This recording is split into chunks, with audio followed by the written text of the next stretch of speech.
Dear student, cotton breeding के अंतर्गत आज हम इस वीडियो में मुख्यतः दो बातों की चर्चा करेंगे जो सीधे सीधे कॉटन प्रोडक्शन को प्रभावित करने वाले हैं।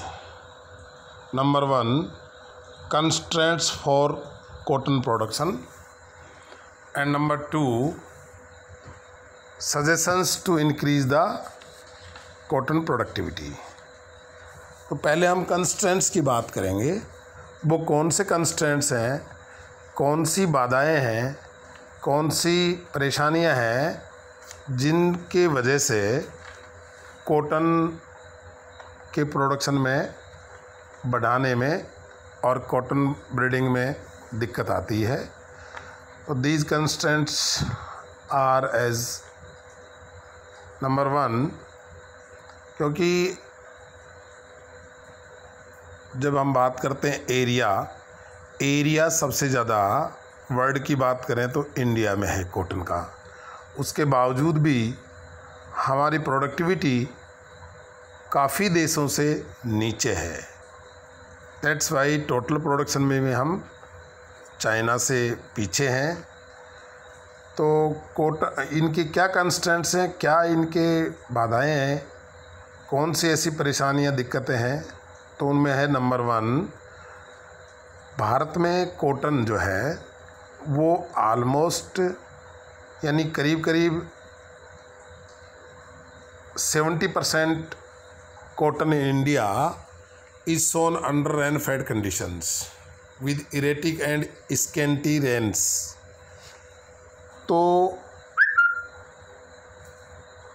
इस प्रकार से वर्षा आधारित कॉटन की खेती भारत में होती है, और जब फ्लावरिंग का टाइम होता है और बॉल फॉर्मेशन का टाइम होता है, जो क्रिटिकल इरिगेशन स्टेजेज हैं, उस समय पानी की इसमें कमी आ जाती है, स्ट्रेस आ जाता है, अतः कॉटन की पैदावार प्रॉपर नहीं होती है। Number 2, cotton in India is suffered from biotic and abiotic stresses with consequent reduction in yield. तो दोनों प्रकार के बायोटिक और एबायोटिक स्ट्रेस इंडिया की जो एग्रोक्लाइमेटिक कंडीशंस है वो इसमें बार बार कॉटन में पैदावार बढ़ाने में दिक्कत करते हैं।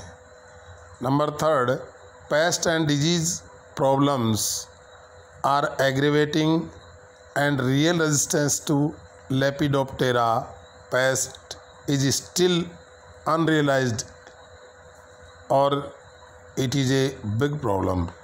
यानी जितने प्रकार के कीट पतंगे और बीमारियां हैं वो काफ़ी इसके पैदावार को प्रभावित करती हैं।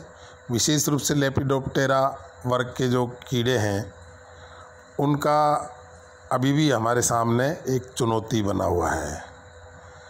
नेक्स्ट पॉइंट है, hybrids of diploid species is suffer from poor seed set. यानी हाइब्रिड्स कुछ स्पीसीज़ में उनमें सीड सेटिंग बहुत ही कम होती है। Next, large scale hand emasculation and pollination methods remains in vogue for mass scale seed production. तो इस प्रकार से जो हाथ के द्वारा इमेस्कुलेशन, विपुंसीकरण और क्रॉसिंग की जो पोलिनेशन का जो हम तरीके अपनाते हैं वो भी एक प्रकार से एक समस्या है।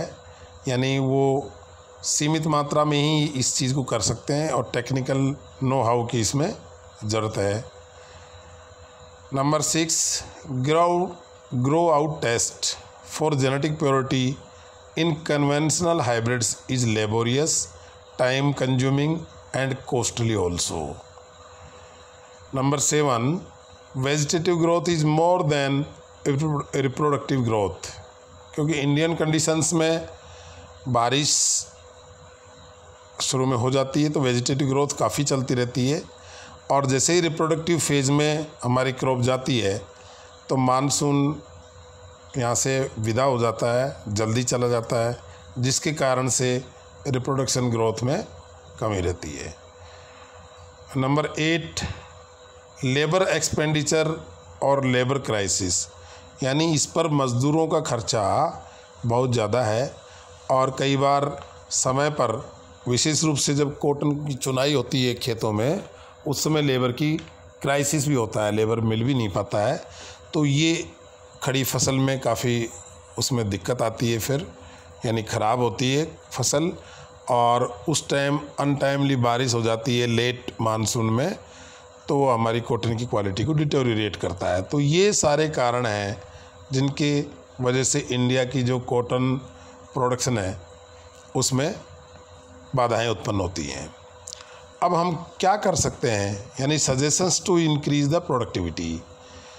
तो इसमें एक तो introgressive breeding should be intensified to tap the full potential available in the wild species. यानी इंट्रोग्रेसिव ब्रीडिंग हमें वाइल्ड स्पीसीज से करनी चाहिए ताकि जो भी पोटेंशियल है इन स्पीसीज़ में उसका उपयोग हम वैरायटी और हाइब्रिड डेवलप करने में कर सकें। Number 2, we should develop intra hirsutum hybrids on genetic male sterility and cytoplasmic genetic male sterility background for reducing the cost of production of seed.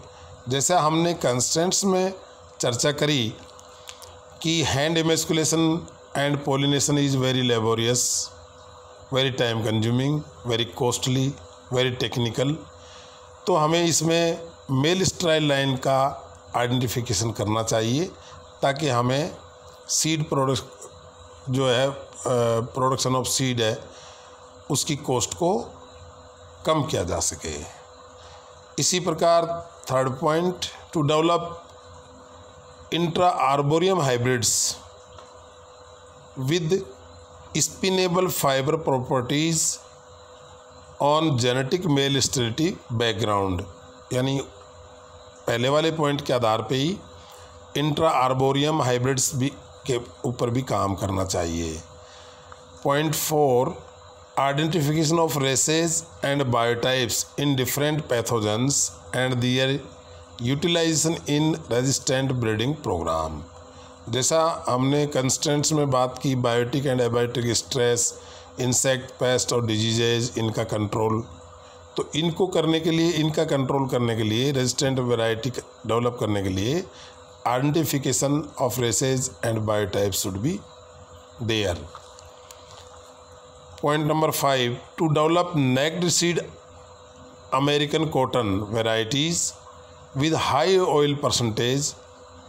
Ginning of these types or varieties is easier and this helps in reduction of the short fiber content.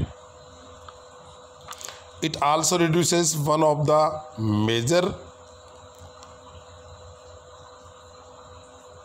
major content, the seed coat fragment. It also helps in early seed oil extraction. Point number 6, development of better surveillance methodology for forecasting of key insect pest and diseases. यानी जो forecasting methods हैं, जो surveillance methodology है for forecasting, चाहे भले remote sensing हो या कोई और, ताकि कोई भी अटैक इंसेक्ट पेस्ट डिजीज़ का हो तो उसका फार्मर्स को जानकारी पहले मिल जाए ताकि उसके कंट्रोल मेजर करने में आसानी रहे। इसी प्रकार से डेवलपमेंट ऑफ हाइब्रिड्स और varieties suitable for machine picking और varieties with determinate growth habitat. यानी जैसा हमने कहा कि लेबर क्राइसिस और labour cost factor is very important constraint for cotton production। तो इसके लिए हमें ऐसी टेक्निक अपनानी चाहिए, इस प्रकार के वैरायटीज़ और हाइब्रिड्स तैयार करने चाहिए जिनमें मशीन पिकिंग यानी मैकेनाइज्ड फार्मिंग का कंसेप्ट काम कर सके। तो इन सब बातों का ध्यान अपन रखेंगे तो निश्चित तौर पर जो कंस्ट्रेंट्स हैं we can overcome to them और कॉटन का प्रोडक्शन इंडिया में और बढ़ाया जा सकता है और इसकी प्रोडक्टिविटी को बढ़ाया जा सकता है। धन्यवाद।